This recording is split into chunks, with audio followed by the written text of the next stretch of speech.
Gusto mo ba ng Shopee strategy na makakadoble ng sales mo in 30 days? If yes, make sure to watch this full video kasi dito ilalatag ko ang lahat ng secret. I'm personally gonna share the strategy I use to grow multiple 8-figure stores. Anyways, hi, if you don't know me yet, I'm Rich Montan, and in this video, we're going to talk about affiliate marketing. But first, let me ask you, ikaw ba ang tipo ng seller na gagawa lang ng open campaign sa affiliate marketing? Tapos wala nang ibang gagawin. Tapos magtataka ka, bakit yung affiliate marketing mo hindi gumagana?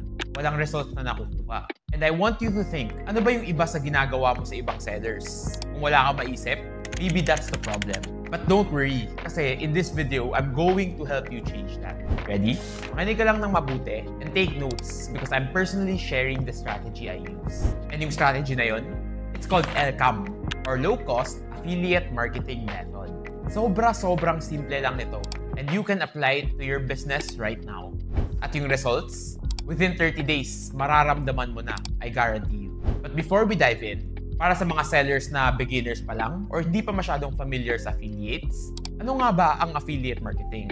Basically, affiliate marketing is a form of marketing kung saan mga content creators and influencers ang nagpro-promote ng product mo. And in return, they get a percentage of the sale. And this is what we call commission rate. At ang pinaka-maganda dito, pwede mo tong gamitin kahit ilan ang sales mo, kahit bago pa lang yung store mo, or kahit matagal na. Alam mo ba, ayon mismo kay Shopee, by 2024, almost 30% of all the sales in the platform sa affiliates nang galing. So kung hindi mo pa yung ginagamit, let me ask you, ano ba yung ginagawa mo? Sobrang dami kong sellers na nakikita. Problema nila, ads, walang ROAS, walang return. Pero yung affiliate network nila, which is basically free money, wala silang ginagawa. Hindi nila nilalaanan ng oras. And in this video, I'm going to change that mindset. Kasi ito na talaga yung pinaka-powerful na strategy na pwede mong i-apply at mapataas yung sales mo without any upfront cost. Later, i-explain ko sa inyo ng mas maigi kung ano nga ba yung LCAM method na sinasabi ko para mas magamit mo pa ito sa store mo. So bakit ko favorite ang affiliate marketing?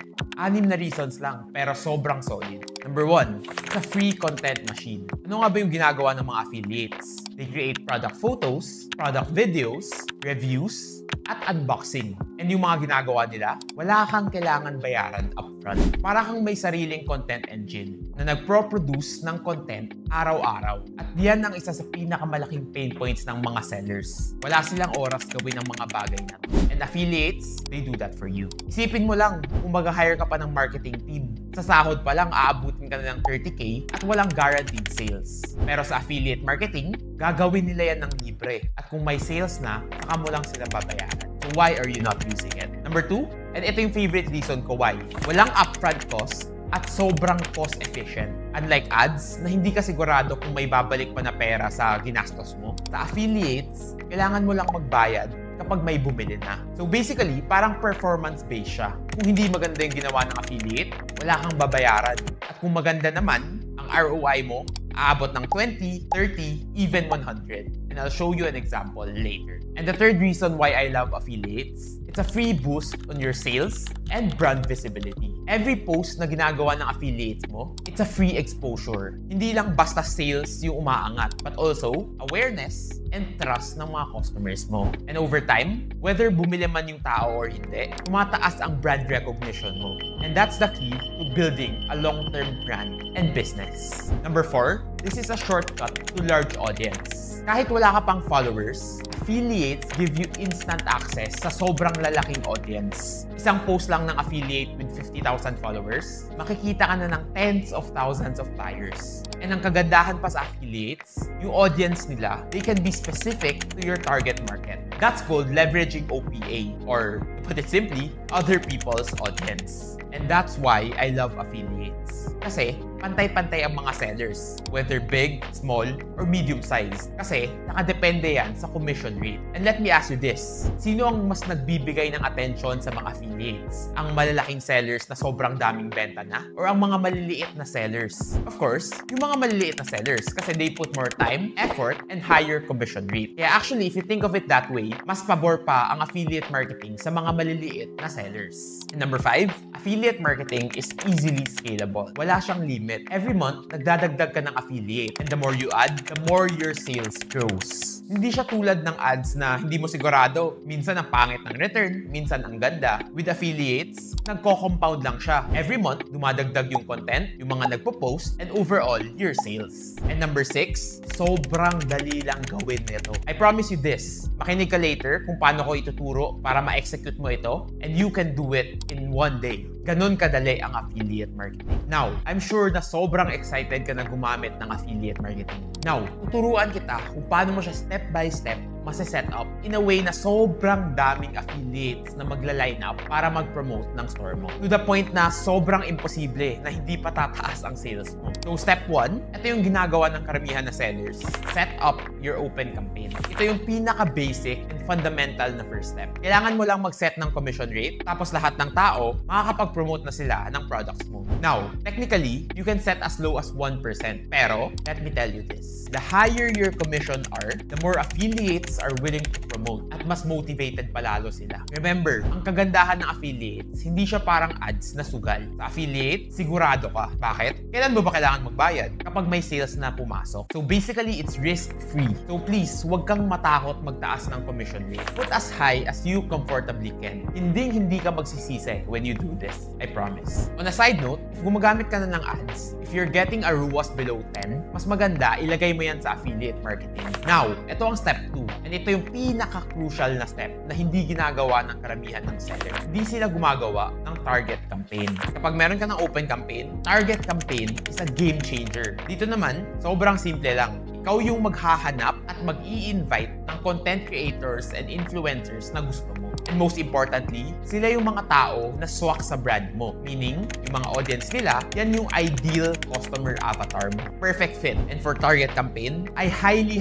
recommend na mas taasan mo palalo ang commission rate. Kasi sila na yung dream content creator mo. So bakit ka pa magiging kuripot? Kasi the only way that you can attract high quality content creators na sobrang laki din ng followings, you have to give high commission rate. Ganun lang kasimple. Just think of it this way. Parang binibigyan mo lang sila ng VIP treatment, kumbaga. And now that na-set up mo na yung target campaign at open campaign mo, ito yung main reason kung bakit sobrang love ko ang Elcam. Kasi it's literally zero cost, zero risk, and the result, ikaw na magsabi sa akin kapag ginawa mo na. Here's what I want you to do. For every target campaign, pwede ka mag-invite ng 200 creators. I want you to invite 40 batches every single day. So that's around 8,000 content creators already. And trust me, kapag ginawa mo to, yung chats mo, punong-puno ng affiliates na humihingi ng free sample at nagre-reach out. Pero ito this is the pro tip I want to give you. Huwag ka ma-overwhelm. Kasi ito yung biggest mistake na lagi kong nakikita sa mga sellers. Lahat ng humihingi ng free samples, binibigyan nila agad. Tapos ang ending, ubos na yung stocks, wala pang sales na bumalik. Kaya dito pumapasok ang pinaka-important na rule ng Elcam. For the first 2 months,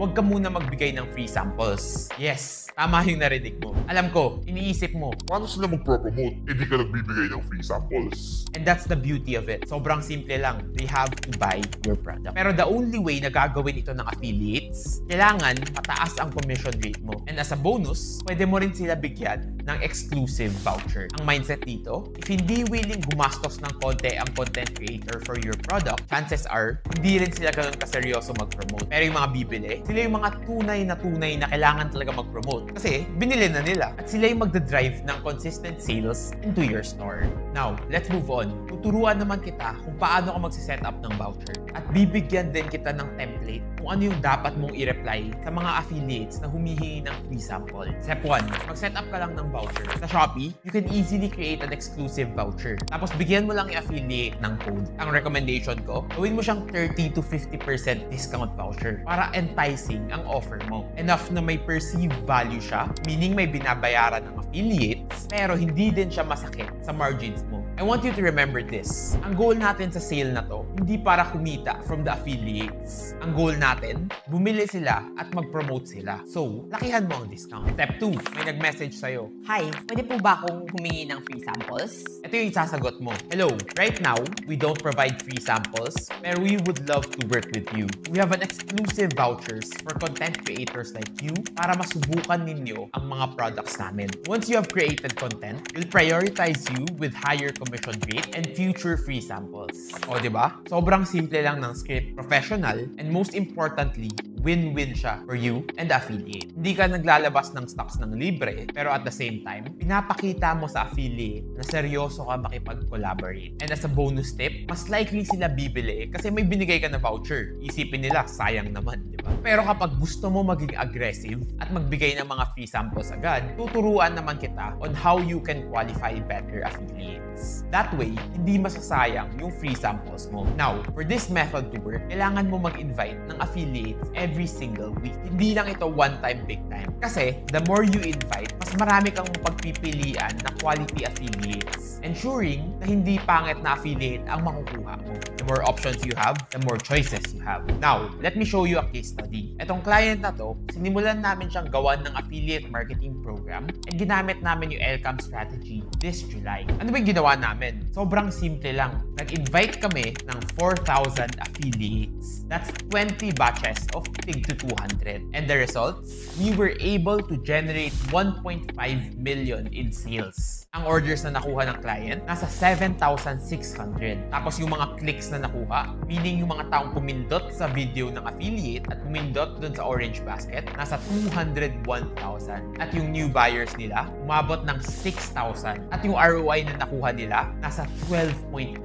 Imagine that. Kung meron kang ads na nakakuha ka ng 12.9 ROI, tapos nakaka-generate ka ng 1.5 million in sales, di mo ba gusto yun? Of course, gusto yan ng lahat ng sellers. Kasi you're extremely profitable if ganyan ang data mo. And honestly, there's no secret. Hindi siya one-time, big-time, consistent inviting of affiliates. Yan ang sekreto. That's the power of LCAM. Now, if you still don't believe me, let me show you another example. Itong client na to, nag-start siya noong July 15. Ang ginawa namin, simple lang, nag-invite ng 20 batches of affiliates. And after 30 days, yung sales na na-generate nila from affiliates from 100,000, naging 276,000 in just 30 days.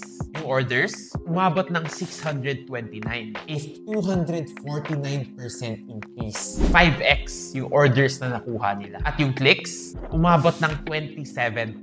At yung mga bagong buyers, umabot ng almost 600. And most importantly, yung ROI na nakuha nila, umabot ng 13.5. And that's all within the span of 30 days. Again, walang sikreto. Mag-invite ka lang ng mag-invite ng mga target affiliates na nasa niche mo. And there you have it. Dalawang case study na sobrang solid at nagpapatunay sa strategy na LCAM. Kung gagawin mo ng tama at susundin mo ang step-by-step na binigay ko sa'yo, this is truly one of the best growth opportunity in Shopee and TikTok. Hindi to hype or theory lang. These are proven strategies na sobrang daming sellers na gumagamit at nakakuha ng result. So the only question I have for you is, ikaw na ba yung susunod? And the best part, walang puhunan, walang risk. Pero yung potential, as you guys saw in the case studies, unlimited. Kung susundin mo yung strategy na nilatag ko sa'yo, it's almost impossible na hindi ka mag-grow at makaka-build ng magandang brand. Kaya kung serious ka talaga na gusto mong i-level up ang e-commerce store mo, huwag ka lang manood ng videos ko. I-apply mo ang mga tinuturo ko. Because remember, execution beats information every single time. Anyways, that's all for today's video. If nagustuhan mo yung ganitong klaseng tutorial guide video, I'll leave a link in the description kung saan tinuro ko ang eksaktong roadmap kung paano ka makakuha ng million in sales. So yun ang panoorin mo after this video. I genuinely hope na nakatulong tong video na to sa'yo. And as always, keep learning, i-apply mo ang lessons, and I'll see you in the next video.